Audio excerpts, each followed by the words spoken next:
I've had more failures than successes.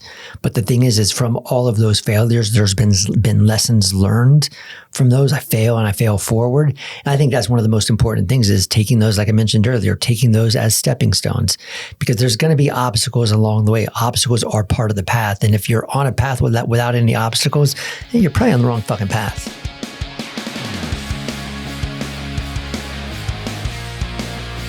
What's going on, everybody? My name is Ryan Snod. It rhymes with odd, and you're listening and watching another episode of the Rhymes with Odd podcast. Today, we're hopping in the booth with another amazing guest. We got Kirk Lautensleger in the house. Kirk, welcome to the podcast. Thanks for having me here, Ryan. Excited to be here. Kirk is a long time connection. I'd say we've probably known each other 10 years now. Pretty damn close, yeah. I would say. We kind of met back when you were with Power Life Yoga, and it's so crazy to kind of come back full circle now and see what you're doing with your career, with your life, like where things are. And man, the world moves really quickly, but I feel like you're just kind of all over the place. So really excited to dig in today. Awesome. I'm excited to be here and share what I can share and hopefully provide some nuggets of information and inspiration to all those listening and watching. Perfect. Okay. So for the layman that has no clue who you are, I would say you're a business owner, business investor, real estate investor. You and your family also traveled the world quite often and did a whole stint for about a year where you were abroad and taking the kids with and doing all the crazy stuff. So we'll dig into all these different things, but for people that don't know who you are, if you were in I would say if you're in an Uber with a really chatty driver in about a 30-minute drive, what do you typically tell people if they ask you who you are and what you do? Oh gosh, in a 30-minute drive, that's a lot of time to have some conversation. If I'm going to do a 30-second elevator pitch to somebody, where I've shifted, I'm definitely an investor, real estate investor, and also an entrepreneur. I think the two ways to quote unquote tag me as something. I think that becoming an acquisition entrepreneur is where I'm starting to head over the last year or two of my life, and where I see myself going for the next foreseeable future is still an entrepreneur, but just a different, I guess, niche of entrepreneurialism with acquisitions versus starting things from scratch.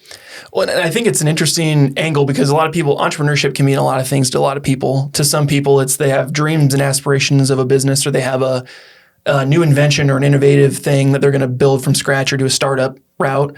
There's the small business owner that's like, I'm a plumber, I want to start my own plumbing company, do that. Yeah. Or like myself, like I make videos, we have a video production company, it's smaller. Then you look at like kind of I would call it enterprise level business, where it's like, I'm trying to grow a business to like get on the NASDAQ or try to, to ring the bell on in New York, like that type of thing.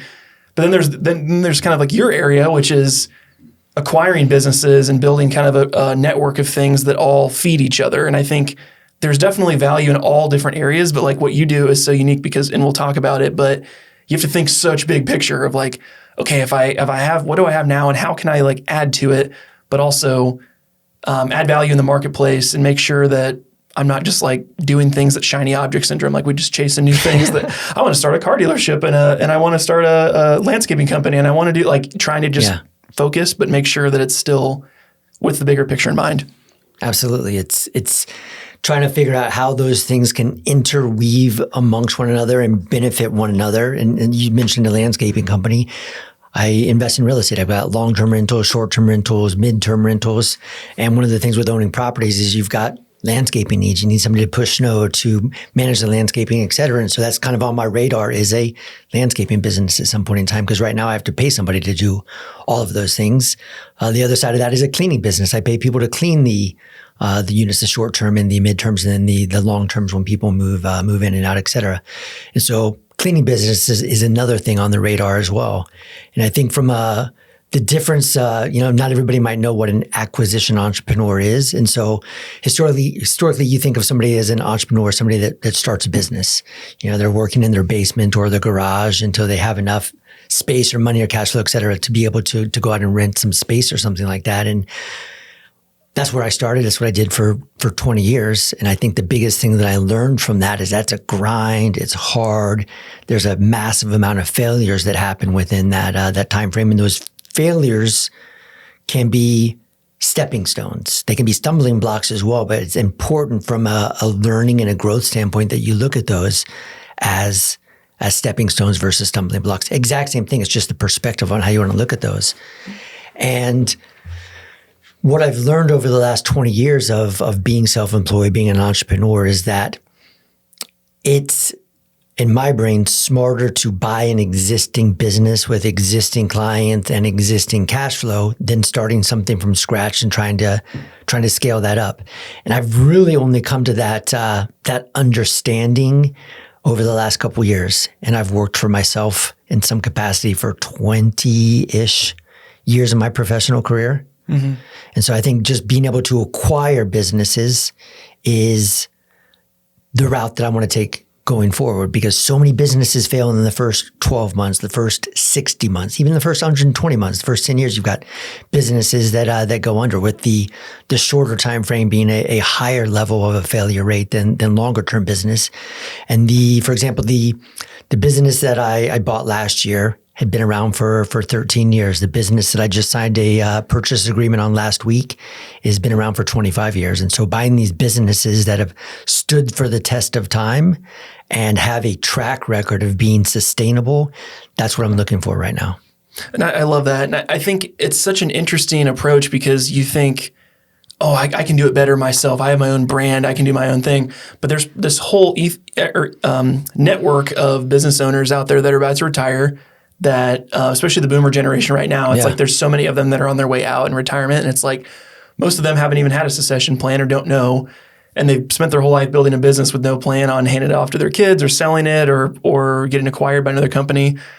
I think that's just the challenge too, is like finding the right business owner that you can get a really good deal. You know, if it's, they're doing X amount a month in revenue, or all their assets accumulate X amount. It's like, how much money would have it taken for you to start from scratch and struggle for 5 years, so then maybe it floats, but you've already got a book of business already lined up? It's exactly how it went. When I was looking at I was looking at massage and getting into the massage industry. I've been a big believer in body work. I've gotten a massage a month at least for 18-ish years now.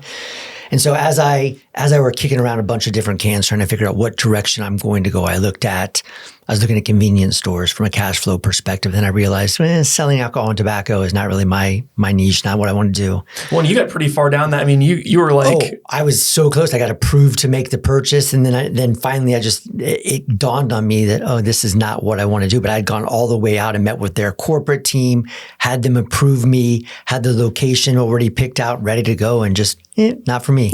Sure.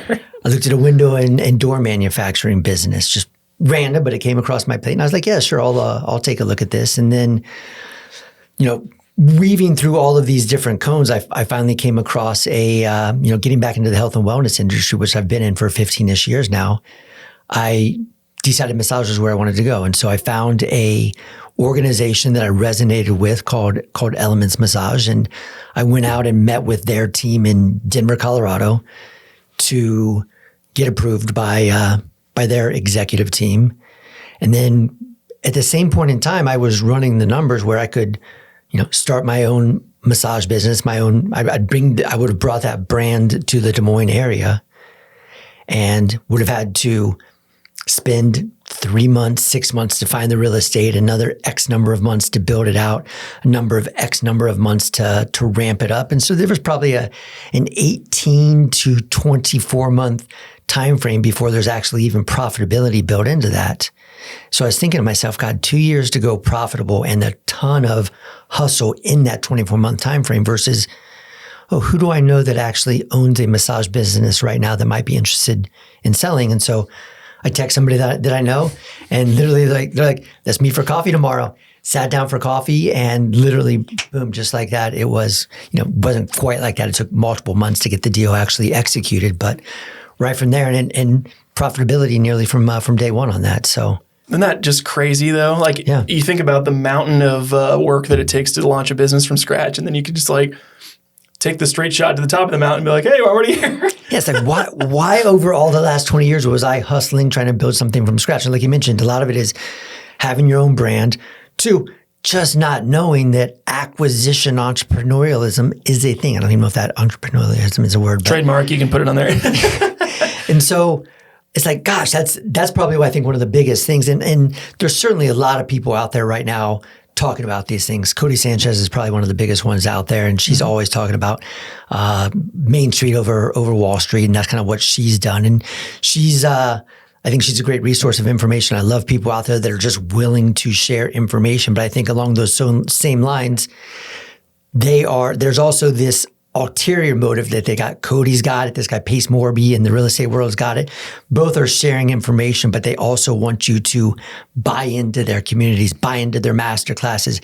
Hey, give us $10,000 for this. And for some people, that's absolutely the right thing to do. Pay the $10K and get your education. I've got multiple MBAs from the School of Hard Knocks. And so I've been there. I've done that. Is there value in what they're sharing? Absolutely. Did I feel the need to pay the $10,000 entrance fee into their special circles? No. I've taken what I can from them and from the free information that's out there and been able to apply that. And a lot of that's just high level. And then I think one of the most important skill sets that anybody can have, whether you're an entrepreneur or, one of my daughters, is being able to figure SHIT out. Are we allowed to cuss on here? Go for it. All right, whether you can figure shit out or not. And I think being able to figure shit out is probably the best. It's easily one of the top 3 skill sets that somebody needs to be successful in this world, whether that's in business or anything. Figure stuff out. No, I love it. And it really is. Like I was reintroduced to this concept yesterday again, which was everything's figure outable.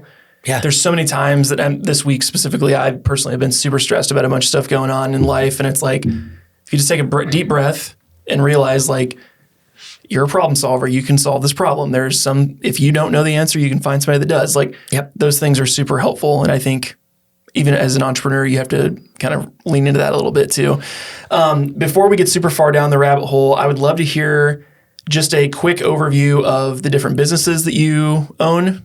Or you mentioned real estate and stuff like that, but let's kind of talk about the different circles of income that you have, and then we'll kind of go into the backstory of how you got where you are. But first, we'll start with like the spheres of where are you guys making your money right now? Gotcha. So our income comes from the massage world and from real estate investments right now. And so when I've owned real estate and been involved in real estate for 20 years. I bought my first property in 2004. And I still own that property till this day. And it's in Denver, Colorado. And it was my very first condo that I bought, a 2-bedroom, 2-bath condo. And I house hacked it at the time. House hacking was not a term people used back then. But nowadays it's where you buy something and you rent out the extra rooms and you have somebody else pay part or all of your mortgage. And so I house hacked that. And now it's just a long-term rental that I have in my portfolio. And then the second property that I bought was a condo in Vail, Colorado. And I bought that in about 2006, 2007. And living in Denver, I was 100 miles away from that unit. And I tried to get 30 days on the mountain every year. And so I would be oftentimes just a weekend warrior, driving up, driving back down. But then I was like, I need a spot up there. And so I bought a place in Vail. And that way I could head up on a Thursday night or a Friday morning, have a place to stay for the weekend and not come back down to the city until Monday morning. So I'm basically hacking the traffic and not having to deal with the traffic then. And then what I was doing with that property at the time was I found a person that would rent that from me during the week that was up there working during the week, and they wanted to go to the city on the weekend. So we would basically just flip-flop. They'd pay half the mortgage for rental during the week when I wasn't using it. And then I'd come up on the weekends and they'd go down to the city. And so that worked out fantastically for a number of years. That lasted for a little while. And then I started doing short-term rentals on this. This is back before Airbnb, back when you had what they call Vrbo now. We call it VRBO, as old guys is what we call that. So VRBO. And this is before it was even, like I had to write a separate lease for every single person coming in on that. And it was very, very manual. But the complex called the Vail Racket Club would only allow, you couldn't have an outside management company handle that. And so they would either have to do it themselves. You had to go through them. They took 45% of growth or some major cut, which I was like, I'm not going to pay somebody 45% gross to manage this.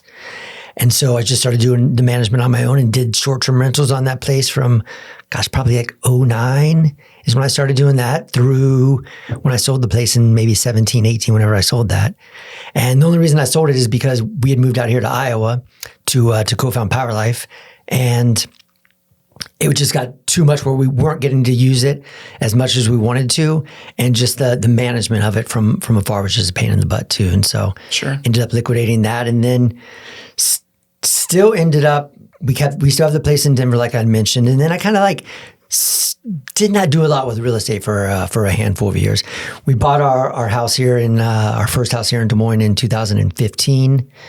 And that was just our primary residence. It wasn't meant to be an investment from a rental perspective.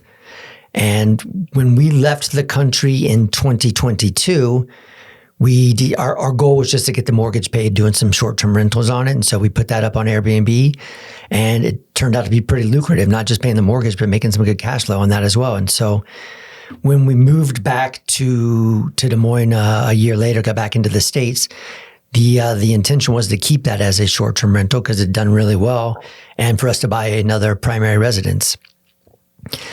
And so ended up found an off-market property where I could do one of, I mentioned Pace Morby earlier. Using his big thing is I'm brain farting on what it is right now. Seller financing? It's like seller financing, but it's not quite. It is sub 2. Okay. Subject to the existing lien on it. So I found an off-market property of somebody willing to do that with me, and so ended up getting a new primary residence so we could keep that short-term rental. And then my goal at the time was that, hey, let's keep making acquisitions on properties. And so I ended up joining a real estate group here in Des Moines where we meet on a weekly basis. And it's really just a group of folks. And what I love about this group, there's 25, 30 people that show up every single week to this Friday morning meeting. And I love it because everybody's got this mindset of abundance versus scarcity.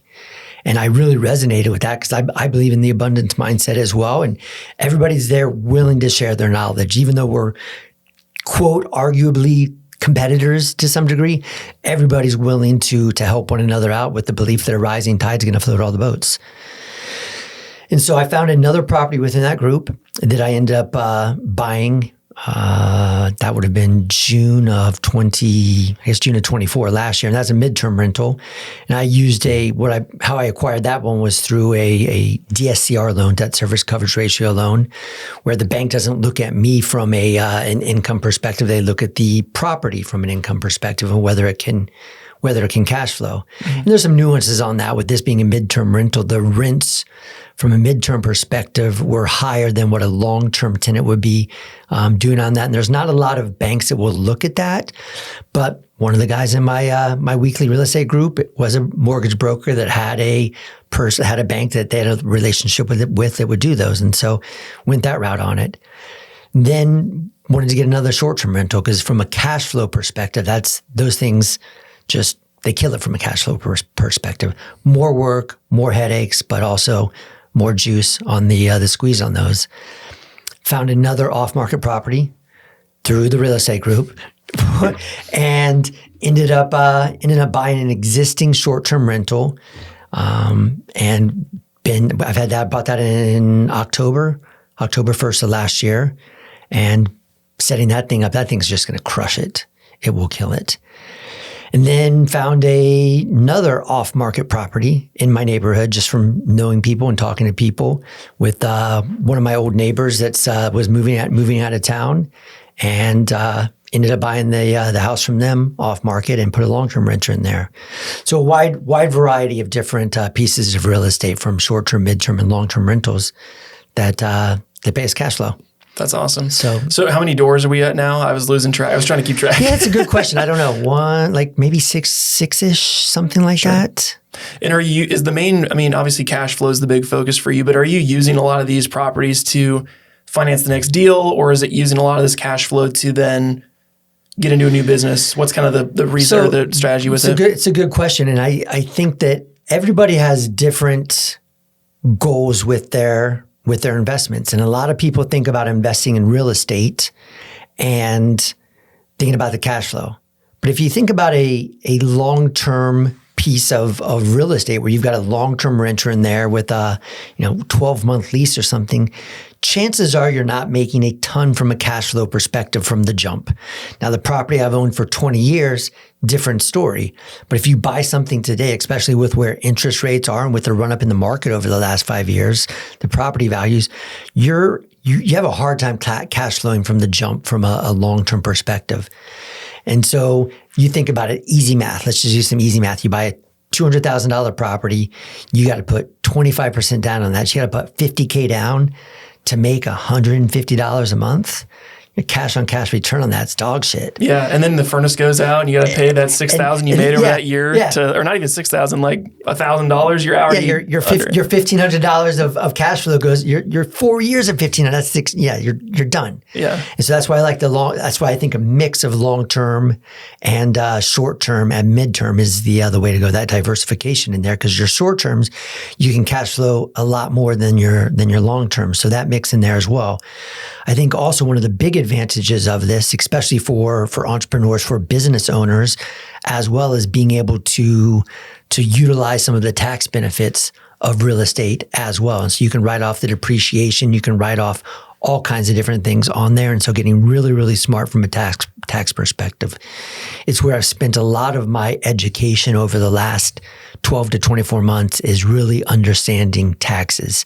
And the tax code is, 5,000 or 6,000 pages long, and 50 pages of the tax code is dedicated to revenue collection, and the other 4,950 pages are how to avoid paying taxes. These are the legal ways to avoid paying taxes. Now, it's not the sexiest, funnest read in the world, but there's nuggets of information in there that can show you how you can avoid and mitigate your taxes.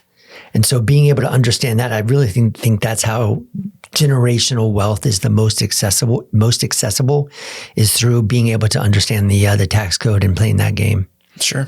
No, I think it's really interesting, and just hearing kind of the mix of it too, because midterm, we've had other investors on in the real estate game, and midterm is getting very popular with like travel nurses and people like that. Or if there's like a company nearby that they wouldn't want to put someone up in a hotel if they're staying for like a week or something. So then they just kind of slide right in there.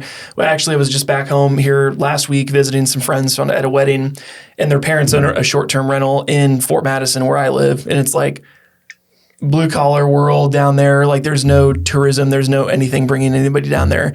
And their Airbnb was really struggling, but then they found a local factory that had, their, what would it be, like the inspection people that come once a week. Yeah. And they're there for 7 days, and then a new one comes, and so they figured out a way to basically book it 100%, no vacancy. And wow. Because the people want to live in a house, they don't want to live in a hotel for a week. So much nicer. And they have a lot more cash flow because they're getting short-term rental income basically at like 100% vacancy, or 100% capacity. So wow, that's awesome. Yeah, we've got a bunch of families. One of our houses is our old primary residence. So my girls were raised in this house, and we didn't change a lot from when we moved out. We've got a ninja course in the basement that I built. We have a slack line in the background, in the backyard. We have all, like, the girls' room was set up the same way with all the books and everything like that, a little reading nook in the corner. We've got a playroom in there stocked with all the toys and art supplies. So families love this place to come in there and have activities and stuff for the kids to do while they're traveling. We've got, there is a chiropractic center here that focuses on kids with certain challenges, and we have a lot of folks. We're actually on their preferred list, and a lot of families come in because they're bringing the whole crew, the whole family, and they'll come in and love staying at our place because of all the things that the kids can do while they're staying there. For so much better than a hotel room. Sure, totally get it. And as a father with 2 young kids, we have sworn off hotel rooms if we have the kids, because I'm like, I guess we're all going to bed at 7 tonight. Like, that sucks. Like, I'm not doing that. So having an option is always good for those family options too. Let's jump into your backstory a little bit and kind of hear how you got to current day. When we first intersected paths, it was through when you were at Power Life, which is a yoga studio. We had Adam Janizer on here recently. So if you're a listener to the show, you know this whole story. But talk me through kind of your journey. You started kind of, like you said, in Colorado, and how you ended up this way, and kind of how that whole journey started for you. Sure. I went to college for real estate and finance, and that makes sense now. I was going to say, how the hell do you know all this stuff about real estate? Degree in business administration, concentration in real estate and finance. So my goal was to go, like, I just had this vision of myself, being a power suit person, walking down like Wall Street or something like that, even though I went to a state school, Colorado State, and there's no connection to Wall Street there, but that was just kind of like my look. And my first job out of college, I got a job as a stockbroker and working for it's kind of like very Boiler Room-ish, if anybody's ever seen that movie, but it's like I'm making 300 cold calls a day. My boss at the time won't let me sit down until I make a sale, but it cut my teeth on sales and hard work and perseverance. What was the biggest lesson you learned in that job? Oh, that job sucks. that it's probably good to sit every once in a while. That is not for me. That's literally what I learned. And after less than 2 years, I realized that was not for me. And I packed up and left the country. I moved to Costa Rica. And I lived in Costa Rica, just kind of doing some things, just hanging out for a handful of months. I met a little señorita on the beach down there, and she was from Argentina. And then I moved to Argentina. I moved to Buenos Aires and lived there until their economy collapsed at the end of 2001, and was forced to move back to the States. And I lived at my parents' house for maybe a month or something out in North Carolina before moving back to Denver. When I got back to Denver, I literally put up a tent in one of my friends' houses and lived in a tent for thanks, Flonzy. Glamping in the best way, even tent inside. So I lived in a tent in somebody's house for a few months until one of my other buddies had a bedroom open up in his house, and moved in with him. And then I got a job working in the mortgage industry. Putting my cold calling experience and sales experience there. And this is back when rates had dropped, and it was the refi craze back in the mid 2000s. And I was doing this for somebody else, and I'm paying them a cut of the splits. I'm like, why am I paying somebody when I can do this all by myself? And so there were a couple other guys that worked in the office with me, and we just broke off and started our own mortgage company. And did that for a little while. And we figured we needed some more, almost some more like power behind us besides just being a brokerage. And so we talked to this mortgage bank and negotiated with them to become one of their net branches. And we were like the youngest net branch in their history, and did that. And then we realized then, in the mortgage industry, you might be making, 1 point on a deal, 2 points if you get a really good deal. And we're looking at these real estate agents making 3% on deals. And we're like, we're in the wrong business. These guys are making 3% rips. We're making 1 or 2% rips. And so we're like, okay, we need to get into real estate. So took one of our buddies that was an entrepreneur as well. And this guy he basically invented ringtones in the United States, sold his ringtone business for like $40 million back in the day, and partnered with him. He was our investor on that, and started a real estate company with the idea it was going to be a discount real estate brokerage, with the idea of really just overturning the real estate industry, throwing it on edge, doing things a bit differently with the discounted model. Helped pioneer online real estate search as well. Ended up hiring one of our first developers. Might have been actually our first developer on the team, was a guy actually that went to Iowa State. We're out in Colorado. I was looking for somebody local, and this guy applied and like kicked the can with him a little bit, but it was like trying to find somebody local, but couldn't find the right skill sets at the right price. From somebody local. So I hired this kid right out of school, and he ended up kicking ass, and he's a super, super successful professional nowadays. And he helped basically pioneer real estate search. We were working in a warehouse at the time, didn't have a proper office space. We're literally working, our investor, Jimmy, he had a warehouse where he's printing t-shirts. So we're in there, and this is in the winter time. There's no heat in this building. We've got like these little offices where we would bring in these t-shirt printing presses just to turn them on, just to try to get a little bit of heat in there. We ended up needing, as we were looking to raise more capital, we needed somebody with a bit more clout than a bunch of 20-year-olds. And so we ended up finding, I don't know how we got this person, but Jimmy lined this up for us. We ended up hiring the COO of T-Mobile USA, this guy, John Carney. John and I still talk to this day. John's an awesome human. And so we've got this guy who's used to flying around on private jets, dope ass office, a corporate credit card that you can do whatever the heck he wants with, and we're asking him to work in this this warehouse with us with no heat. It's like, welcome to entrepreneurship, this is like true gangster startup stuff, Sure. Was he already with T-Mobile at this point? Oh yeah, he'd been with T-Mobile for a long, long time. Oh my gosh. He is a major player in the mobile world. And we actually got to him because Jimmy comes from the mobile world as well. And so connections got us linked into him.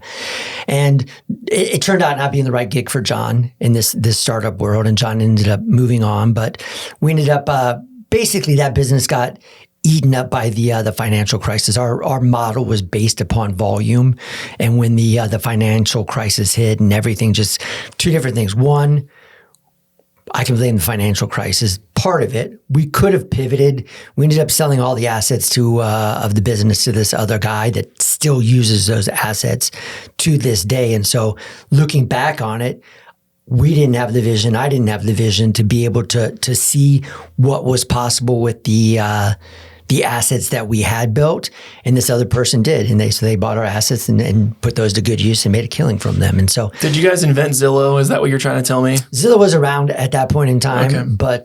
but we were, I'd say they were one of our bigger competitors at that point in time. And then this is when Redfin was just getting started as well. So we were one of those pioneers in the industry, and some of those guys made it. We didn't. Learned a lot from that experience. Then after that, after we sold the assets to that company, I was thinking, okay, I'm ready. You know, I've been a grind for a number of years, you know, working 80, 100-hour weeks. And so, okay, need a break. I'm going to move to Thailand. But I just met my wife a couple months earlier, and we just started dating and things were going really, really well. And I asked her, what should I do? Should I go to Thailand? Or I was thinking also, I've been a yoga practitioner for a handful of years, and or maybe I'll become a yoga teacher. And so she's like, well, duh, go to yoga teacher training and not Thailand. How am I going to keep you around if you're in Thailand? So did yoga teacher training in 2008, became a yoga teacher and started, teaching a couple classes a week for an organization called Core Power, which is one of the biggest, if not the biggest, yoga brand that's in the world probably. And I'm not just a yoga teacher. I was trying to do some things with this as well. And so ended up starting a business called People's Yoga, where I was streaming online yoga classes. So I was creating a on-demand library of yoga videos for people to stream.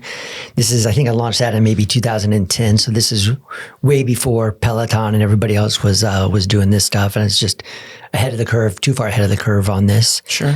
And so then I got into, as I was also trying to find influencers to be the teachers in this, and people didn't talk about influencers back in 2010, but that's effectively what it was. And so you were literally 20 years ahead of your time. Way too far ahead. Crazy. And so I had gone and pitched this guy, Patrick Harrington, who had a couple yoga studios called Kindness Yoga in Denver at the time. And I pitched Patrick on, teaching for People's Yoga, putting some of his videos on there. He's one of the most popular teachers in Denver at the time. And he flipped the meeting on me and was like, hey, why don't you partner up with me and let's scale Kindness. And so I was like, oh, that sounds pretty intriguing. Let's do it. And so partnered up with him, went from 2 studios to 4 studios in probably 18-ish months, and really laid down the architecture for that brand to continue to grow up to 9 studios after I left.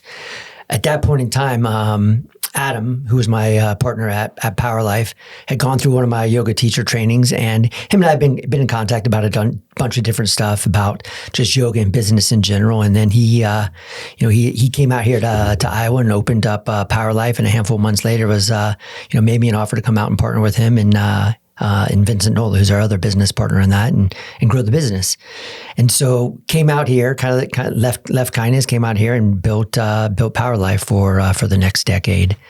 And then at the end of 2023, left the day-to-day at Power Life in search of what I wanted to do next. And that's kind of, you got the real estate backstory. And that's when I started just kicking around all those different things of like, what do I want to do? And I knew I wanted, I love business. I love the game. I love operations. But that's when I kind of got into the mindset of buy versus build. And that's what led me to where I'm at today, is trying to become an acquisition entrepreneur and buying the business versus building them from scratch. Because the history of that makes it very, very difficult. I've had more failures than successes. But the thing is from all of those failures, there's been lessons learned from those. I fail forward. And I think that's one of the most important things, is taking those, like I mentioned earlier, taking those as stepping stones. Because there's going to be obstacles along the way. Obstacles are part of the path. And if you're on a path without any obstacles, you're probably on the wrong fucking path. Sure. At least where I want to go. I'm not on the right path. Right. Well, it's such an interesting story, the whole journey that you've gone, because a lot of people will pick a niche or an industry and kind of go vertically or diagonally different ways, but you would stop one thing and start another thing. Through that process, what did you learn about the things you were missing as an operator or a business person that you had to acquire new skills when you jump from mortgage banking to online streaming, yoga classes to, all the different industries that you were in? What were some of those themes that you had? I think the biggest thing is what we already talked about, figuring it out. When I started doing the online video streaming is nobody was streaming live classes at that point in time. I bought some CCTV cameras, like those big ass security cameras. I put those into our studios at Kindness and figured out how to stream that stuff. Just figure it out. You were on Twitch before Twitch was and then from being able to edit those videos, I don't have a background in video editing, but as you know, there's a major cost to editing videos. I did not want to pay somebody to edit all of those videos, so I figured it out myself. I'd hired this guy to do it. This guy, Dave, was doing it for me. I'd sit over his shoulder and watch him and tell him what needed to be done. Hey, cut here, edit here, B-roll here, things like that. I'm like, why am I paying this guy to do this? I can figure this stuff out on my own. So I ended up getting a copy of the software, I can't remember what it was, something Pro. You probably know better than I do, but Final Cut Pro. Final Cut, yes, yep, on a Mac anyway. Final Cut Pro on a Mac. And so I just taught myself how to edit these videos. And so that's what you have to do is you have to figure it out. When we were just a mortgage brokerage trying to become a mortgage bank, okay, we want more firepower. We need to be able to figure out how to do this. So we made the right connections and pitched them on it. And we probably got told no a bunch of times, and we kept on asking and kept on knocking. And I think the biggest thing with that, I think not only is figuring it out, one of those top skills that you need to be successful is perseverance is the other one. And making those 300 cold calls a day at my first job out of college, I think taught me, or at least reinforced that perseverance where you don't quit. You just keep going, you keep going, you keep going. And the more no's you get, the closer you are to that yes. And so pick up the phone and dial or knock on those doors. I think the other thing that I've learned over the years too is networking is crucial. No, and we've all heard it. It's who you know and not what you know. And I got away from that for a number of years. It's just so much head down in growing Power Life and scaling that business that I just kept my head down and I moved away from networking. But I've already explained to you how I've grown my real estate business in the last 18 to 24 months by just networking, finding all these off-market deals from people that I know. That's how I acquired the last two businesses that I've acquired is networking, people that I know. And so I think that's probably the other big skill set that I would make sure that everybody is making sure they still continue to tap into is meeting people. Sure. No, I think it's such an interesting perspective because so many people think they have to do it alone, or they, it's like the only way to earn your stripes is to just grind through it. But as you're explaining, if you know the right partner that can get you where you want to be, or people that have a skill set you're completely lacking that you just can't do. But then there's also, like you said, weighing the pros and cons of if you don't know how to edit videos and that's your one thing that you need to learn, just put your head down and figure it out yourself. Like if it's a lower barrier entry piece there. As you were going through this journey, what were some of the most surprising things that you found out about yourself as you were kind of coming through these early days with like the mortgage business? Let's just start there. As we're, sitting in an Eskimo jacket trying to make phone calls in a warehouse. I'm sure there were plenty of times where you're like, I should just go do something else. So sitting in the Eskimo jacket, is the real estate business, sitting in the Eskimo jacket in the warehouse. But that, I think what I learned over the last 20 years is that probably for the first 10-ish years of my career, probably beyond that actually, I was trying to chase dollars. I thought that the dollars equated to power, which equated to, your value or significance in society. And I think a lot of people have that mindset where you get into entrepreneurship, you want to start these businesses, you get into startups because you hear about all these success stories of these, tech entrepreneurs that sold out at age 25 for $150 million. And so that's kind of like what I was thinking about is, God, I want to be rich. But what I've learned over the years is no amount of money is going to make you happy. And it's kind of like what Biggie used to say back in the day, more money, more problems. And so money did not make me happy. Success in business did not make me happy. And so being able to really, truly hone into what makes me happy and chasing after that. And what makes me happy is time freedom, being with my family, doing what I want, not being tied down to anything. And, people ask me, when are you going to retire? And I don't know if I can ever retire. I don't know if I can sit still. My wife knows that as well. And she's like, if we go on a vacation, she knows we can't just go on a beach vacation because I'm not going to sit on a beach. I'll sit on the beach for 5 minutes. I'll put on my sunscreen. I'll sit there and I'm like, okay, I'm bored. What are we going to do? That's, I'll be out there building sandcastles with my kids or jumping in the waves or whatever. And so I think that learning about myself is really what it is that's important to me, what drives me, what am I really, really chasing? And it's not the cheddar, it's not the cheese. It's that time freedom and being able to do what I want, when I want, how I want. Absolutely. One, just from me knowing what I know about you, I think also the health freedom's a huge piece for you too, because so many people chase the money and then they get it and then they sit on the beach and their breathing's heavy. They kind of got a little sinusy crap going on. Their knees still bugging them. They can't sleep very well. And it's like, man, I got everything in the world, but I can't enjoy the world that I created. You have to balance it. Or you get those people that do that and they finally, sell their business or whatever, and then they die. Like literally the founder of Core Power died after transacting that business for, I can't even remember what it was, but it was something astronomical, and he died not too long after that. And there's other stories of that as well, and I think it's sad. And I think the other thing for all the younger listeners to keep in mind as well is you hear the success stories of these young entrepreneurs that crush it and make an early exit. But those are the unicorns. That is not the norm. If you look at most people that actually sell their business for a 7-figure exit or beyond, don't actually even get into that business until they're north of 50. Yeah. And so really everything that I've done up until this point, I'm not 50 yet. So I'm still in that school. I'm still in my learning phase. I'm trying to gain as much information, knowledge, and experience as possible because I have not figured it out yet. And quite frankly, I think that's one of the most important things to keep in mind is to always be learning, whether that is through these podcasts that folks are listening to and watching, or whether it's through jumping into master classes or reading or whatever it is. Continue to educate yourself. And I think one of the best ways to educate yourself though as well is through experience, is through those figuring it out, because you're going to make mistakes along the way, and you learn more from your mistakes than you do your successes.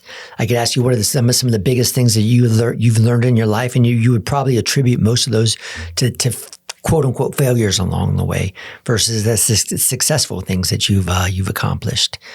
And so keeping in mind that north of 50 is where most people are going to actually get into their biggest money-making years that is going to drive them to that potential sale.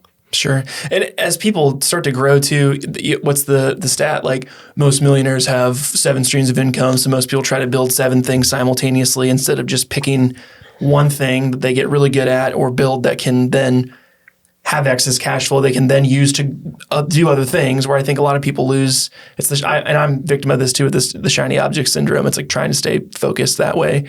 What were some of your approaches with that? Because obviously you're doing real estate the last 20 some years, you'd said. What was kind of your way that you could stay focused on your career, but also still grow your real estate portfolio in the background as well?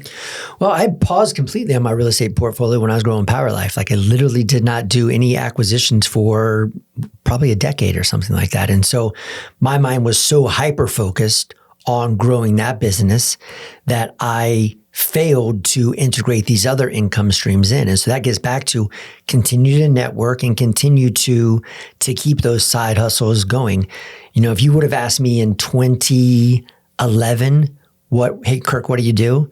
I would say that I got a real estate business. I had a mortgage business, a loan modification business. I had a business, a pay-per-click business. I was running pay-per-click ads. I probably I taught yoga, got the streaming business. I am a partner in this yoga business. So like 7 different gigs. And then, asked me 5 years ago, it's just like Power Life was my focus. And so now I'm getting back into that phase where it's like, let's do a handful of different things, because that keeps me engaged versus doing one thing where I can grow bored and lose the excitement and the pizzazz of that. Is being able to do these things, but also knowing that you can't do them all at once. And so keeping the long game in mind. A lot of people just think short game. I'm going to do this and then I'll be happy. I'll be happy when. But when you play the infinite game, the long game, it's there's not necessarily any end to the game. So there's no, okay, game's over, you win or you lose. It's a continual game until you die. And at that point in time, hopefully you've been able to create what it is you want to create to be able to pass that on to the next generation, whether that's your family or those folks that are going to carry on your legacy or the impact you made on society. And that's one of the big callings that I've got in life, is to be able to support this earth in a positive manner. It's why I've been in the health and wellness field for as long as I have, is because I believe in promoting health and wellness. I believe in trying to pave a path where people can live and feel their best lives. And to get a little far out there, I believe in reincarnation. And I have reincarnated enough times on this planet where I had actually graduated from incarnating on this planet, but I've been called back to be of service to this planet. And that's what I'm doing right now, is being of service through these businesses that I'm growing and have grown to help people on this planet continue to benefit from a health and wellness perspective. No, I love it. I think that holistic approach really defines, because like you said, you were looking at all these different businesses, but when it comes down to it, there are types of businesses that make money, and there's things that will make money, but also be something you enjoy too. Through all these journeys, like you mentioned, there was way more failures than success, but obviously you've had enough success to be on the Rhymes with Odd podcast. So you must be doing something right. For all the things that we talk about in most interviews, there's this kind of I call it the iceberg of success, right? You just see the tippy top, but you have no clue what's beneath the surface. What was probably in your business career? What was the time that was like your hardest challenge or your biggest failure? What was that? And then how did you overcome that? It's a great question. I'm going to have to think for a moment on that. So when you edit this, it's going to be like, okay, let's cut out the 30 seconds of pause while Kirk thinks on this. No, take a moment. I didn't brief you on this one ahead, but I think this will be an interesting piece to think about. So feel free to take your time. Run the question by me one more time. So in your business career, what's been your biggest failure or low point, and how did you overcome it?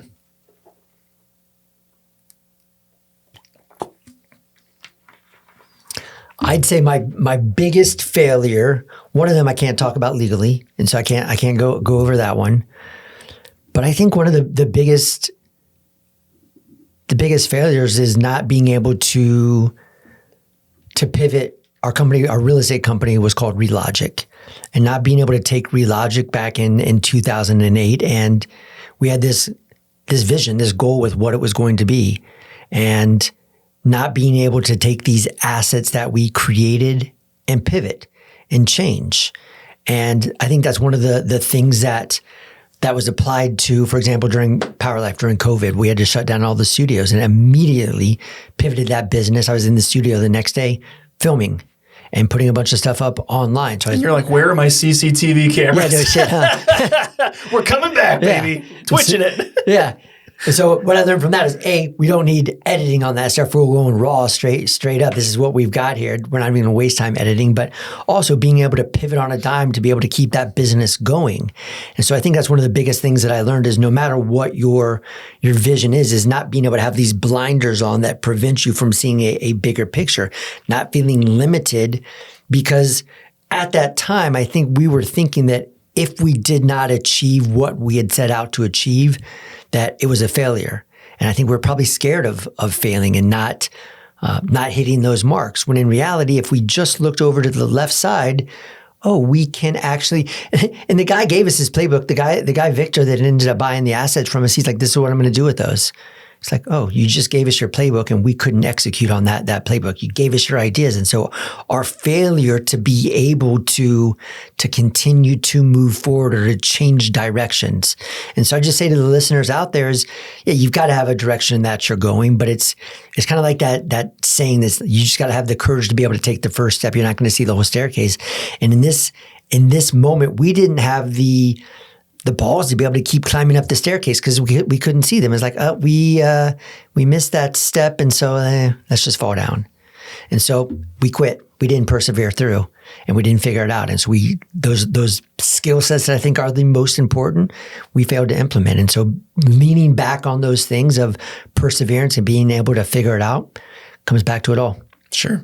I think it's an interesting approach because, as you mentioned, like setting that bar a certain level, most people, if they don't have a really clear goal, they're just kind of like swimming, nice and easy. But I feel like if you have that really clear, we're trying to build this or that, even if you miss your mark, you're going to be way closer to making something really cool than if you didn't have a goal in the first place. Generally, people that try to build something don't actually build what they're initially trying to build. Sometimes it's just a mistake, and there's countless inventions out there that weren't intended to be the use that they get used for now. And whoops, mistake here. We use this. Mm-hmm. Well, I think, and even you'd mentioned this like streaming service for the yoga side. It's like you were 20 years premature, but even seeing now, like you mentioned Peloton, online, like at-home workout videos have been a thing since before Tony Horton, or you got Gene Simmons, all the different people. It's like you can still be reinvented or improved, or how can we just take a Schwinn bike or an elliptical bike and turn it into a huge business? It's like there's ways people can reinvent a very simple product. So. Absolutely. It just goes back to it's about constant evolution. We were talking about this prior to the show starting, is some folks they will not evolve. They will not change. And then they get stuck, and that oftentimes leads to failure. It's their lack of evolution. And so there's always different things. Like, what can you do to make things better? And you probably learned this just from having kids, is like, okay, I'm going to try this thing out or this thing. I remember our first baby monitor was like, I used a security camera for our first baby monitor, and I hacked something on my phone to be able to get it to like stream onto my phone and stuff like that. And so it's never monetized that into a baby monitor, but it wasn't my focus at the time. And so it's like, what are you doing right now that's different or be outside the norm, something that you've figured out? And if that's something you're passionate about, I don't think I was passionate about baby monitors, so I didn't run with it, but find something you're passionate about too. And I think that's one of the important things is, if you find what you're passionate about and you do it well, the money's going to come to you eventually. And it's really about chasing after those dreams and doing good in the world. I'm a big believer in doing good in the world, and there's plenty of people that do that. There's plenty of people that don't do that as well. But if you do good in the world, I also think that the universe is going to conspire to help you get where you're supposed to be. I totally agree. I think I always tell people, being a professional ventriloquist is not a good career path, but the best one in the world makes the most money out. There's Jeff Dunham, right? Yeah. It's like one dude out there somehow got laughed at for 30 years straight and then finally became what he set out to be. Like, you could be the best at anything in the world, and anymore you can make a living from it. You just have to be the best. Like that speaks for itself. So, and I think I also agree, like the hardships shape you into the person, because that's like when you're getting kicked in the teeth plenty of times, it's just like, okay, what are you made of? Are you going to stand up and try to pivot the business? Or are you just going to fold? Like, where's your heart not in the first place? I think that's kind of a big realization for people that are kind of going through that phase too. Yeah, I don't think crisis creates character. Crisis reveals character. And going back to that story, at that point in time, the crisis we were in 2008, my character was not developed enough to, it showed what my character was. And that's why we were not able to pivot, where nowadays my character is different. And in that type of a crisis, I would be able to act differently because my character has been molded into what it is today. Sure. We'll take a pause from this. I have a bunch of other questions about your journey, but I want to do our lightning round here to give you a little break from the hard stuff. So, did not brief you on these questions. You don't know what these are. We're going to start with I don't know if it's a softball question. We're going to see. You've been a little bit out of practice here with the yoga side. Can you name 12 yoga poses for me? I sure can. Okay, let's do it. Oh, you want me to actually do it? Yeah, okay, I'll keep my fingers going here. All right, well, you got Virabhadrasana 1, 2, and 3. Okay. God, this is gonna be hard. Here he comes, warrior. Yeah. Here we go. Tadasana, Chaturanga, Titibhasana, Ardha Chandrasana. A lot of asanas there. Supta Vita. I could make some stuff up. Probably people are not even going to know as well. Trikonasana, Urdhva Dhanurasana, Shavasana, Balasana, and gosh, I need one more, huh? Let me think. Utkatasana. Okay. I was going to say crow. Crow. Bakasana. Oh, there you go. Oh, Yes. did you want them in Sanskrit or in English? No, I mean, you already hit all your ones there. English, I could have done it. Sanskrit, that's a different story, but Sure, I think I got it done. There you go. You did great. I asked the same question to Adam, and I think I gave him 6, and he was scrambling to get some good ones. But what I guess we talk about the real estate side of it. Do you follow the Burr method? I don't necessarily follow the Burr method. No, I don't. Okay. So I'm assuming in this research, you've probably learned about the Burr method. Do you at least know the steps? Can you name the Burr method steps for me? Buy, and then rehab, and then you're supposed to sell it. I know you don't sell it. You refinance it and then reinvest those funds into something else. Yeah. You got it. Yeah. Burr? Okay. Yep. You basically buy a crap turd of a house, fix it up, refinance it, and then reinvest the money. Yeah, you got it. You got it. Okay. 3 topics that you wish were taught in school today. Financial literacy, I think, is one. And I think that's one of the biggest ones is financial literacy. I don't know if this is a subject or not, but how to be a good human and not an asshole, I think is another one. Just it's kind of like what my DNA and what I try to talk to my teams about right now is the golden rule: treat other people how you want to be treated, and actually putting that into practice. And are we talking about a particular level of education from elementary, second, like K to 12, probably K to 12? And I think the other one, I think that something that we don't do enough of, it's taught, but not to the degree I feel it needs to be taught, is a secondary language. You know, you look at Europe, for example, and they're all fluent in multiple languages, and we think that English is the best language in the world, and certainly more people probably speak English than any other language would be my thought. I don't know. I could argue Spanish as well, but I think more language learning would be, is taught there, but it's not taught the way that it needs to be taught, or in a manner that really enables people to use it. You look at, people love Duolingo. And Duolingo, the way they teach you to talk on Duolingo, nobody fucking talks like that in real life. Mm-hmm. And so actually being able to be taught ways that are the way people talk. Sure. No, I love it. I definitely concur on the financial literacy stuff. There was so much knowledge I had to go and seek out afterwards. And everyone that wants to tell you about it, it's always going to sell you something that'll destroy your financial standing in life. It's like, oh, buy this whole life policy, or go, invest in this thing that's going to make someone else a bunch of money. Learning about that stuff from a non-bias, I totally agree with that. You mentioned you lived in Costa Rica for a while. What's the capital of Costa Rica? San Jose. Yep. How about Lebanon? What's the capital of Lebanon? Beirut. Got it. There you go. I thought those are my Buffalo questions, like the random ones. The very last one is name 6 vacuum cleaner brands. Dyson. Is Shark a vacuum cleaner brand? Shark, Dyson. I'm not going to be to answer this one. I knew I would stump you with something. Some of the ones I had was like Bissell. Oh yeah, I know that Dirt one. Devil from the old days, those red ones. My mom had one of those when I was a kid. I know about that one. Dyson's the first one that comes to my mind though, but yeah. Yeah, I can name the states in alphabetical order too, if that's ever a skill that's useful. Casual. One of my buddies, very, very well versed in movie years they were published. So you could say like Titanic, you'd be like 93, and you're like, no way. And then you Google it, and it's really weird skill, like very, very weird niche skill. You passed the gauntlet of lightning round. Good job. Okay, sweet. I want to bring it back here in your timeline. You mentioned you were head down, focused on Power Life for 10 years.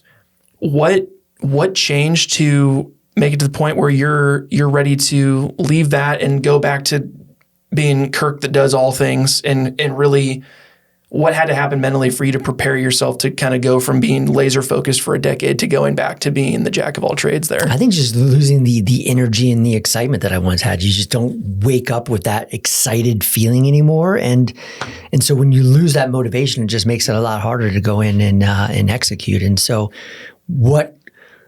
getting back out in the world where I've been for the last 18 months has been back to the excitement of things, and what keeps me motivated to go out there and continue to wake up every morning and give it my best. Sure. No, I love that. Of all the different, we talked about a lot of real estate, a lot of business things. What's the biggest business risk you've ever taken in your career? I guess you can look at this from a couple different angles of defining actually what risk is. The when we started Relogic, I didn't have any necessarily money into that. So that's a time thing. And, Jimmy funded that. So not a big risk right there. I didn't have to do anything. I think then, one of the biggest risks that I took back in 2013 is when I moved to Iowa from Denver for Power Life. That was a big risk there, leaving friends and everybody out there, everything I had in Colorado, and built a life around, and moving to Iowa where I didn't know anybody. Big risk. And then I think the biggest risk is this newest acquisition from a financial standpoint. I'm putting a lot of capital on the line for this acquisition that I just put under contract. And so from a financial perspective, that's going to be my biggest risk. And that was last week. Literally last week, signed that deal. Crazy. Okay, so this will come out in like 3 months, so we can probably openly talk about this business. What is it? What's the kind of nexus about it? We were talking about it before we started, but I think this is a really smart, interesting investment. So feel free to tell me a little bit about it. Yeah, so it's called Body Wisdom School. It's a massage therapy school, and it's a vertical integration for the massage retreat that I bought last year. And it's interesting how it came about. Was the person that I bought the massage retreat from actually was. We were going out to lunch to meet the owner of the school, just so I could start to build a relationship with the owner of this school. So that way, because you need quality massage therapists to be able to run a massage business, and it's also one of the hardest things to find in the business as well as quality therapists. And so went to this lunch meeting with that thought that, okay, we are going to just meet and greet and start to build a relationship. And at that point in time, it was presented that they are looking to potentially sell to the right person. And I was like, okay, another meeting flipped on me. This has happened many times. Yeah. Like. I've been here, done that. And nothing came of that for the first couple months. It was just like, I literally just bought this other business within probably 30 days or something like that. So it was like, I chewed that off. I wanted to get that up and performing the way that I needed to perform. But then I came back to that, and it kept coming back to me. And I was like, you know what? This makes a lot of sense from a vertical integration standpoint. It'd been in business for 25 years up to this point, and the seller is selling it because they're going to retire, and so they were just looking for the right person to take it over. And so we had met a handful of times. We get along fantastically. We have kind of the same vision for the long-term success of the school. And it seems almost natural. Literally, I can't tell you how many times we sit down and her and I talk together. We're like, I'll get goosebumps because it just feels right. It just feels like the universe wants this to happen. And so that is, we have to go right now. We've got the purchase agreement done. We're buying the commercial real estate with it as well. So I bought the building that it's housed in as well, which is like, I love that. I love having the real estate as part of the deal too. And we're going through some regulatory approvals that have to happen from a Department of Education standpoint, and a couple other regulatory bodies that need to actually approve the deal. So that's a 90-day process for the DOE. And so right now we're slated to close on the 1st of July, give or take a little bit on that. And so get in there. And I don't necessarily think that there's anything major that I would necessarily change about that. I think that they've got a great business in place already. I think there's a lot of opportunity. One of the things as massage therapists is you have to do continuing education every couple of years, and they've got continuing education in the school. And I think there's a lot of opportunity there to take that and broaden the reach of that, because it does not require you to be present for a lot of it. Some of the stuff is hands-on, but some of it is also, traditional school learning where it's like, lectures and things of that nature. Yeah. And so I think a lot of that can be taken online. And so breaking down the geographic boundaries of just people located in central Iowa coming into the school for those opportunities for the Con Ed is being able to really put that out to the world. They've got all the curriculum there. I also think there's a huge opportunity to take the school and plop these schools down in other places as well. There are, if I don't know, these are not factual numbers, but let's just say there's 1,000 massage franchises out there. And these aren't even the mom and pops. These are literally massage franchises, Massage Heights, Massage Envy, Hand and Stone, et cetera. And I'd say maybe half of those are multi-unit owners. And how many of those folks would not benefit from having a direct line to educating massage therapists? And so either being able to franchise the business or to scale the business and plop these schools down in other places where you don't need a massive amount of real estate for this. You get some real estate, you sign some leases on that or buy a building or something like that. You've already got the curriculum built. You'll need to put the educators and the faculty in place. I also think there's a massive opportunity for to take a large portion of that up to, I think we can go up to 49% of it from an online or distance learning perspective as well. And so now you can market it nationally, and everyone needs Con Ed every 2 years or whatever it is. So. And not just the Con Ed aspect of it, literally taking these massage schools and plopping them around. I'm bullish on trade schools. I think a lot of people are second guessing whether they want to go to university or not. Is it worth 4 years and 100 G's for this? And for some people, the answer is yes, but for a lot of people, the answer is no. My 8-year-old already knows she does not want to go to college. Now, that could certainly change, but she's like, no, I'm not going to college. I don't need to.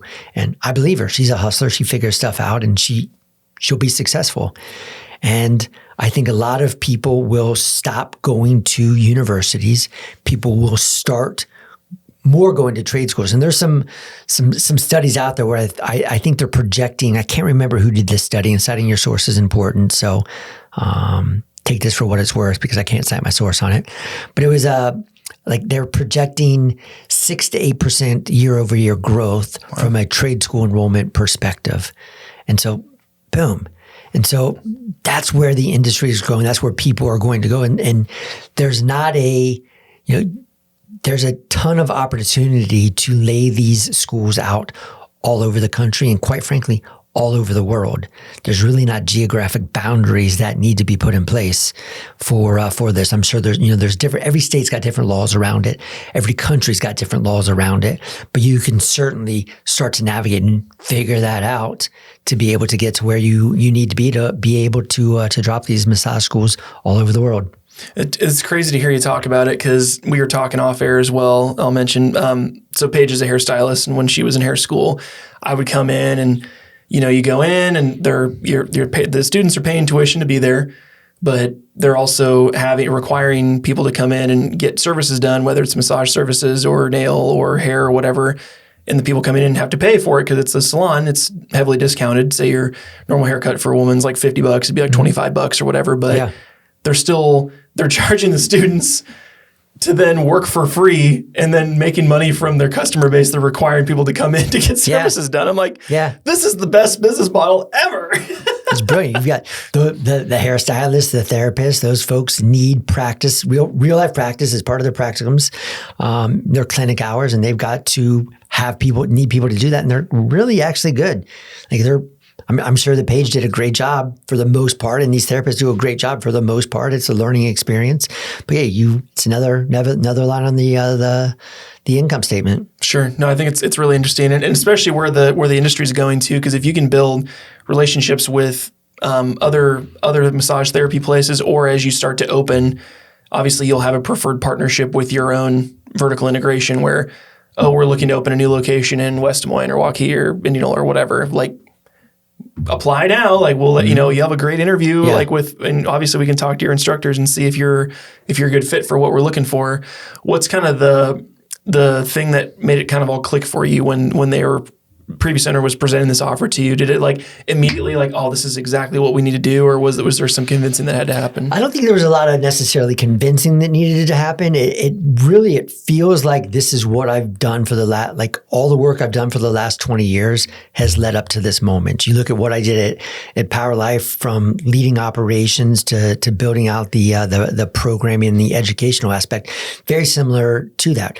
We basically have our students, and some of those folks would want to become teachers, and so they would pay to go through our training programs, and then we would be able to hire the best of the best out of those. And that happened at it's just part of the industry there too. That happened at Kindness Yoga. It happened at Core Power Yoga. It happens all over. And so you think about it from a massage standpoint is with Body Wisdom. One, I need quality therapists at Massage Heights down on Ingersoll. Plug. What's the address? 3708 Ingersoll Avenue, Des Moines, Iowa, 50312. There you go. Check them out. And so being able to have the massage school is the educational component to that. That's what I've done for the last, I did my first yoga teacher training in 2011. And so it's what I've done for a long time. It's what I've been leading up to is this moment. I helped scale Power Life from 1 to 14 units. And so I've got that experience as well. My character's changed from not being able to have necessarily the perseverance and the figured out attitude back in 08 to Pivot Relogic to having those things now. And so all of this has been learning. It's all built up to this moment. And like I said, a lot of folks don't hit that stride until they're north of 50. Well, I'm in my upper 40s right now, and I'm getting it feels like this is it. It feels like this is what all the work over the last 20 years has been has led up to this moment. So it just feels right. You mentioned kind of getting that spark back a little bit. Do you feel like you found that now that you're 18 months out into the world and you're kind of doing, I think you've done 3 business transactions in less than 2 years. What does that feeling feel like for you now? It's for me, it's the excitement of it again. It's why I said I can't retire is I like the game. I like being in it. I like making deals happen. I like the negotiations. I like doing the due diligence and the research and thinking about how things can, I'm always thinking about how things can improve. And it's pros and cons to it. Pros from a business perspective, it helps me from a business perspective, but from a guest or client perspective, I walk in somewhere and I'm looking like maybe at their HVAC systems or their operations. I'm like, well, this could get better. And I'm like, fuck, Kirk, enjoy what you're paying for. You paid for a meal here. Enjoy that. And don't worry about the other things of it. And so, to be fair, when I go anywhere like a bowling alley, I'm like, oh, how much they charging for a lane? Oh, there's how much do you think their overhead is? My brain's already always crunch the numbers and trying to figure out whether it's profitable or not. For sure. What are they making here? Is this a good idea? Is this a good business? Do I want to buy a bowling alley? Sure. And then you're like, I don't know how to fix a bowling alley machine in the back. But Ryan, you can figure it out. Could, yeah. Or hire somebody to do it. It's one of the other things I've been. Dan Martell's got this book called Buy Back Your Time that I read back in December. So it's April now, so a handful of months ago. And a lot of my my goals for the year are revolve around buying back my time. Is I've always tried to shoulder the burden. I try to do things and I outwork everybody. I'll work harder than anybody. And it's just one of the things I've learned is A, I can't do everything. And B, in order for me to continue to take steps forward, if I where I'm really good at is being able to source these deals and find these deals and put the deals together. So I don't necessarily need to be doing the management of all the rental properties and businesses. I don't need to. How do I hire a good operator for the massage business? If I buy a landscape business, I don't want to be the person out there cutting the grass. I'm going to have somebody that does those things. And so making sure that you're able to buy back your time. So if you buy yourself a bowling alley, you're not going to be the guy necessarily oiling up the lanes. You're going to hire somebody else to do it. You're going to buy back your time so you can continue to do what you do well, your skill sets that nobody else has that other people can't do. Sure. And that was going to be my follow-up question was, how have you placed operators in place so then you can kind of just oversee everything, have that time freedom, flexibility. What do you look for in a good operator? A lot of it is just kind of my gut instinct on people. I've developed a ton of professionals over the years, and there's not necessarily a list of qualities that I want to see. I think some of them is just being able to figure things out. And I also love developing people as well.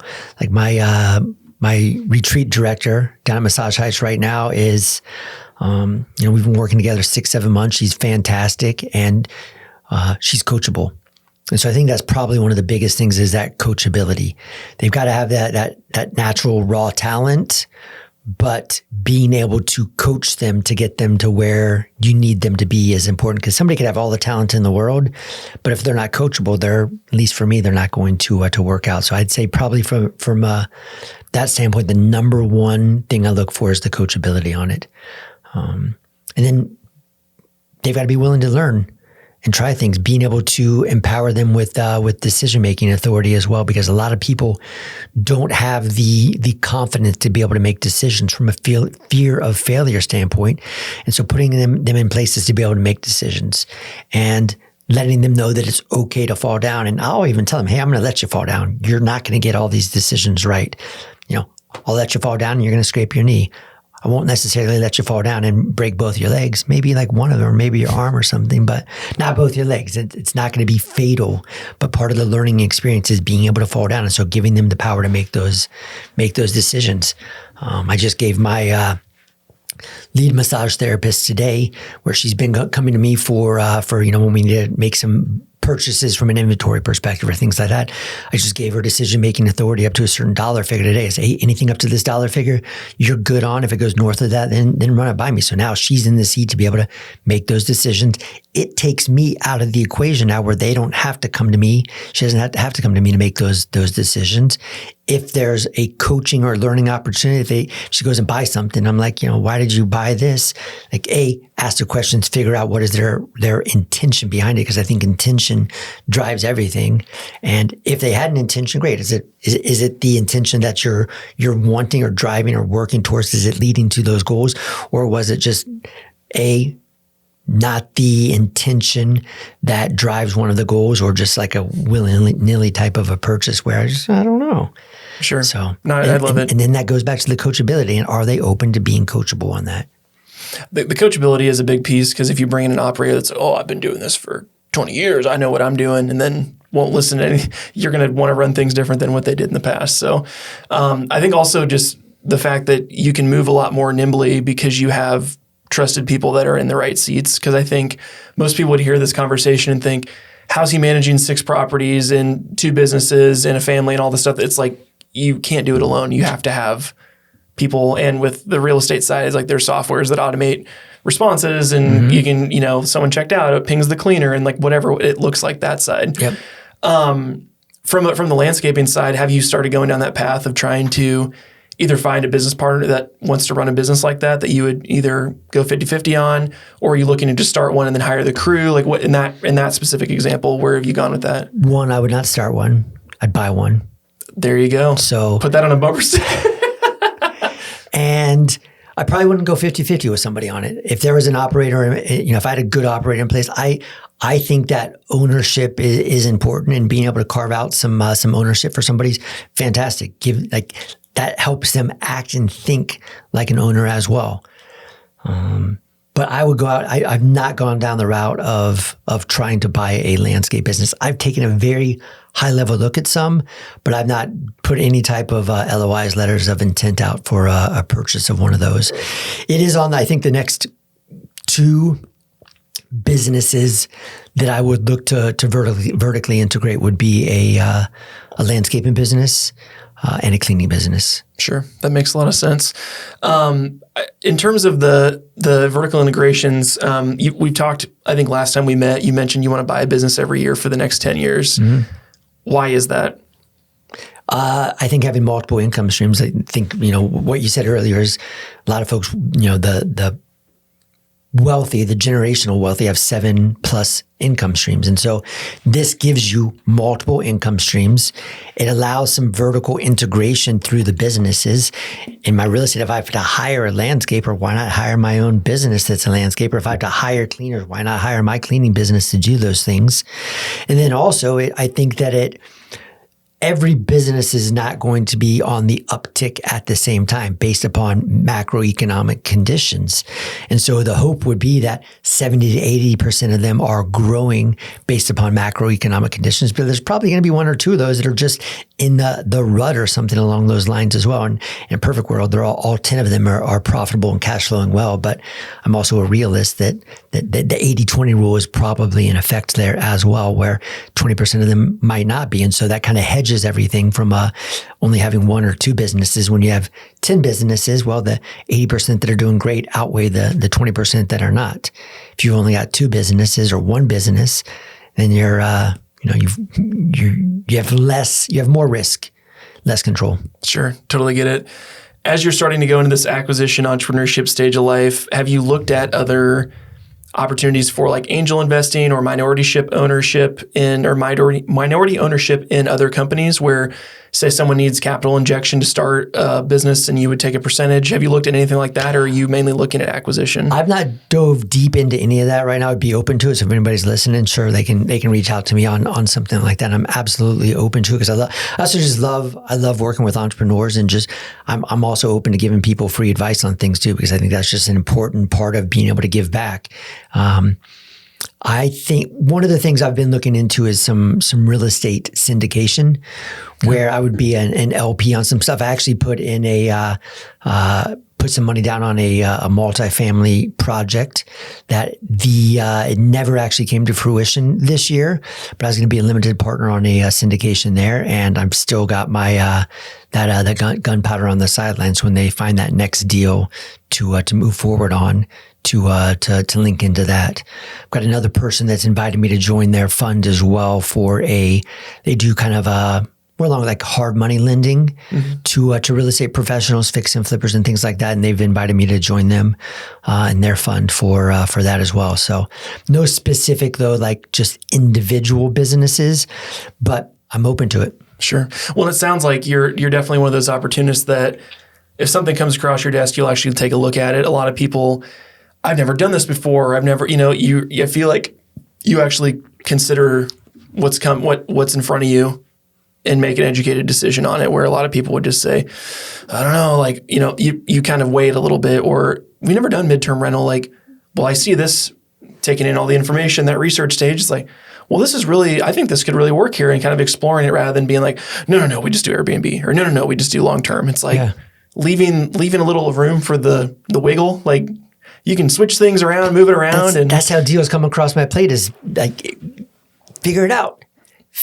And so it's one of those things where did I want to go with this thought is, I'm going to brain fart and I'm not going to remember where I was going with it. So I think keeping that like 5 to 10% of your bandwidth able to like take in new opportunities, I think is such a big thing. Because if you just put your blinders on, you could miss something that could be, right now it might be the massage thing, but the thing could have been education, like educating everyone about this, because to even get in the industry, you have to go through formalized education and get your boards passed and whatever. Like that could, if that wasn't on your radar, you would have never even listened to that meeting. I think a lot of it as well is just being able to, out of the call, I think it's 5 properties I've bought in the last 18 months, is I think all 5 of those have been acquired using different types of financing as well. So there's not just a traditional route. I look at all these different things, and 10 years ago, I didn't know about all these things, all these different ways to do it.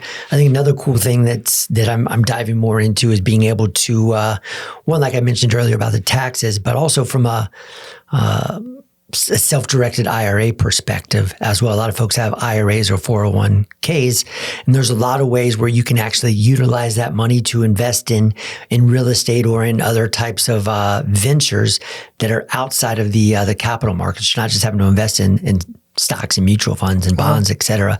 And so being able to dive deeper into that, so that way you can leverage those assets to help you grow your business portfolio as well. Sure. As people are listening to this, a lot of people tend to skew younger, 25 to 35 that listen to the show. If they're listening to this and like, man, I would love to be where Kirk is before I'm 50, what are some like good first steps that you would tell 25-year-old Kirk now that you're on the other end of the hump here and you've looked back and seen, okay, the real estate stuff, the business stuff. If people are wanting to do what you're doing currently, what advice would you give to those people? Don't quit. There's going to be obstacles. There's going to be problems. There's going to be people that tell you can't do it. And really the only person that's going to be able to stop you from going to where you want to go is going to be yourself, and the limiting beliefs and limiting factors that we all have in our minds. And so being able to persevere and fail forward, and knowing that those failures are coming. And if they're not coming, you're not fucking trying. And so if you're not trying, if you're not failing, well, you're probably not taking action. And so failure is fantastic. Go search out failure, because the more times you fail, the more opportunities you're going to have to find success as well. Keep going. Don't quit. Love it. You mentioned you've been doing a lot of research and reading in the business world. What any books that jump out? You mentioned Dan Martell's book. Any other ones that have helped you along your journey that you would recommend people read? So one of the favorite books I've read in the last probably 2 years is it's called Tax-Free Wealth by Tom Wheelwright. Yep, I've read it. And it's a good one. Tax books aren't normally sexy and things like that. It's not. Trust me. First time I got it was I listened to it on the audio on Audible. I was like, damn, this is good. And I'm a visual learner, so I was like, there's a lot of good in here. I want to be able to read this so I can start to digest more of it. So I borrowed a copy from one of the guys in my real estate group, and I was like, damn, this is a really good book. So I bought myself a copy of it, and literally it still sits on my nightstand. I have 3 books on my nightstand right now. 2 of them have to do with taxes, yep. And so I think that one is a fantastic one, Tax-Free Wealth. The other book I mentioned earlier, Buy Back Your Time by Dan Martell, is a fantastic book as well that really is, it told me what I already knew, but it's just a kick in the ass that I need to go out there and hire some people, which I've started to do. And my big goal for this quarter is to hire an assistant, whether that's a virtual assistant or a personal assistant here locally. And that's going to help me be able to continue to take steps up, because a lot of the managing my email or my calendar, things like that, somebody else can do that. I don't need to be doing that anymore. So looking to hire somebody to do those things. The big question I've got in my mind on that is virtual. I can get more bang for the buck, but they also can't do things on the ground here for me locally that I need to get done as well.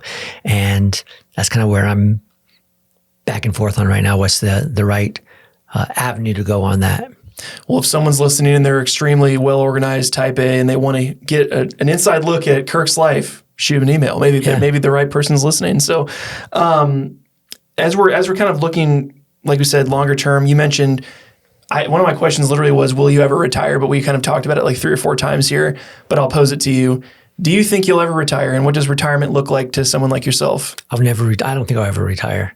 If I were to retire and I'd go sit on the beach somewhere, I'd be selling chicle on the beach or something like that. So it's like you'd be teaching sunset yoga. Yeah, I can't sit still. I can't do it. I'd be figuring out ways to make the other businesses that I'm there as a proprietor of, making them more efficient or something like that. So I understand that I can't necessarily retire, but like I talked about, having that time freedom to be able to do and go where I want is important. And we've started to integrate that into our lives. We took the year abroad where we were gone for 12 months with both of our young kids. And I think that can be inspirational for a lot of people as well, is even though I worked full time while I was gone, the folks that listen to this, Central Iowa, kind of the Midwestern folks, is instead of being in, Minneapolis and going to the lakes or something like that, we are going up to, we're in Colombia, or we're in Buenos Aires, or we're in Ecuador, and we're doing cool shit down there that you wouldn't get to do while you're here. And so we're getting to see all kinds of things. I think it's one of the questions you asked me earlier is what should they teach in schools as well? And thinking about it, they should teach travel as well, because I think traveling teaches people so much. It teaches, it forces you to figure things out, because oftentimes you're in a location that you're not even speaking the same language. And so how am I going to figure out how to eat and drink? That happened to me back in 2001 when I moved to Buenos Aires. How am I going to get a new girlfriend? Because the girl I moved down there for didn't work out. So I had to get a new girlfriend. Okay, but if I want to eat, drink, and get a girlfriend, better up my Spanish. Yeah, better go to the beach and start just chatting people up. Work on those sales skills, those 300 cold call skills. And so the traveling also requires you to be courageous, to step out of your comfort zone. That's where magic happens. That's where growth happens, is outside of your comfort zone. It's not sitting here lazy boy, I'm comfortable here. You want to be always out. Well, when you're trying to grow, you want to be outside your comfort zone. And so that traveling aspect of things is critical. And a lot of people want to do it. A lot of people want to travel. I'll travel when? I'll travel when my kids get out of high school. I'll travel, after I sell my company. I'll travel when this happens or that happens. But a lot of people talk about those things, but they never actually end up traveling, because there's never the perfect moment. And if people are waiting for the perfect moment does not exist. And so they're going to realize in 10, 20, 30, 50 years that they never really lived, because they were waiting for the perfect moment that never came. And so it doesn't need to be perfect. You can make the moment as perfect as possible when you're there, but it's not going to be perfect. And so finding that action, finding the capacity for action. What's the catalyst that can light the fire under your ass, that can propel you into what it is you want to do, whether that is starting your own business, whether that is going out and traveling, whether that is whatever it is, starting a new hobby, trying to pick up violin playing or speaking another language, etc. Go out and do it. The action is where it is. You hear so many people say, I've got an idea. Oh, I thought of that. Oh, I thought of that. Well, why didn't you do anything with it? Well, didn't know how to figure it out. Didn't take action on it. And so taking actions is a massive step. And those actions are ultimately going to lead to successes. They'll lead to failures first, but ultimately they'll lead to successes. As you're looking at social interactions with people, peers, family, whatever it is, have there ever been a ton of not criticisms, but people looking at you like, Kirk, what the hell are you doing? Like buying another house, you're buying another property, you're building another business. Like what's that side been in terms of like social reaction to some of the crazy stuff you guys have done? I look at where, when I quit my job as a stockbroker and moved out of the country, moved down to Costa Rica, my dad was like, WTF. He's like, I just paid for your college education. I was blessed and my parents paid for my college education, out-of-state tuition. So, and in Denver, no less, man. That's a cool place to be, hiking and all this stuff. And so my dad was like, what the fuck are you doing? Right. And my mom was actually, she was cool with it. My mom is, I've been to probably 45 countries, and I'd say 30 of those I've been to with my mom. And so my mom was down. My dad didn't like it at all, and it really took. My dad's not agreed with my quote unquote lifestyle for many, many years, because he thought, what he did was, he got a job out of college. He worked for the same company for 35 years, got the gold watch and retired. And he was very successful in what he did, but people don't do that anymore. Very rarely do people do that. And he did not have the understanding that that's not what I wanted to do. And had I been living his dreams, I would have stayed working in finance and probably been ridiculously unhappy. And maybe I would have been monetarily wealthy, but I would have been, very, very poor in other aspects of my life. And so making sure that I was living for myself and the dreams that I wanted to go after versus for somebody else. Because there's always going to be people that think you're crazy. There's always going to be people like, what the fuck are you doing? And it's not about them. It's about you. And a lot of people are not fully understanding of what you're trying to achieve, or really ultimately what your life is even about. And so let them judge. I love it. Yeah, and this is even hitting home for myself. Like, we have some family that recently has been really upset with us for trying to do things in business, because or do things that are non-traditional, if you will, like starting business, buying real estate, taking risk, doing the things. Like, can't you just get a job like everyone else and just shut up and be quiet? It's like you kind of, I feel like you only owe it to yourself to explore, because they're going to be long and dead, hopefully before you're long and dead. And then when you're on your deathbed and you're nice and old and cuddled up in your warm blanket and you've had a long life lived, it's like you said, damn it, 50 years ago, I should have just pulled the trigger on that thing. I should have asked the pretty girl to dance, or I should have taken a loan out and just done the business, or I should have figured out some way to get into real estate. Whatever that thing is, like, take the risk. It's worth it on the other side. So absolutely. I love it. Live life for yourself, not for other people. Absolutely love it. And most people aren't. A lot of people are worried about what other people think as well. But how often during the day are you actually thinking about other people? For me, I think about myself mostly. I'm not thinking about it. I think about my family too, but I'm not thinking about this person or that person. Generally, it's my time and my focus is on myself.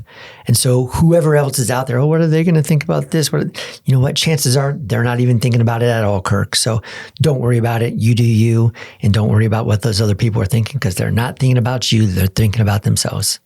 I love it. And also, I feel like people that are constantly criticizing others are just projecting their own insecurities. Sure. The people that are like Mark Cuban or Jeff Bezos, some of these people's not sitting up at night like, I wonder what Amy from middle school math is doing right now. Like, they're so focused on themselves, and not in a cynical way, but it's like, that's what life is. When you grow up, you just take care of your own stuff, and you don't have the time or the bandwidth to look around and like criticize what that person's wearing to the beach or what that person said online on Facebook. Like, you're just so focused on like what you're doing. So yeah, I love it. Kirk, this conversation's been so great. We could probably go on for another couple hours here. For people that are listening, where can they find more about your businesses? Where can they connect with you? And if they're looking as a personal assistant, maybe where can they reach out to you to learn more about that? So I'm not big on the social channels out there. You can find me on MySpace. There you go. Maybe Bebo. There you go. So email is probably the best way to get a hold of me. My email address is, I'm going to give you, it's Lautensleger@hotmail.com. I'm not going to give you my Gmail, but Lautensleger, Lautensleger @hotmail.com. I've had that for 25 years probably, and I still check it. So you can reach me there and I will get it. I'm on Facebook and Instagram, but I don't get on there very much, and I rarely ever post anything on there as well. But you can find me as Kirk Lautensleger on those social channels as well. You can find me at Massage Heights on Ingersoll. And then by the time this thing drops, in July, you can find me at Body Wisdom in Des Moines as well, which is out there on Douglas and 86. Well, there you go. If someone's in the massage world, they have a whole world of possibilities opened up to them just now. But yeah, Kirk, thank you so much for coming on the show and sharing your wisdom with us and kind of the journey that you've been through. Really appreciate your time today. Thanks for having me. Grateful. Very, very cool. Okay, well, if you made it this far on the show, you guys know what to do. Make sure to give this video a big thumbs up and subscribe on YouTube or Spotify, wherever you're listening, and give us a 5-star rating if you're listening on iTunes. But also check us out on social media, all the stuff. You guys know the spiel, but we'll check in the next episode. My name is Ryan Snod. It rhymes with odd, and I'm out. Peace.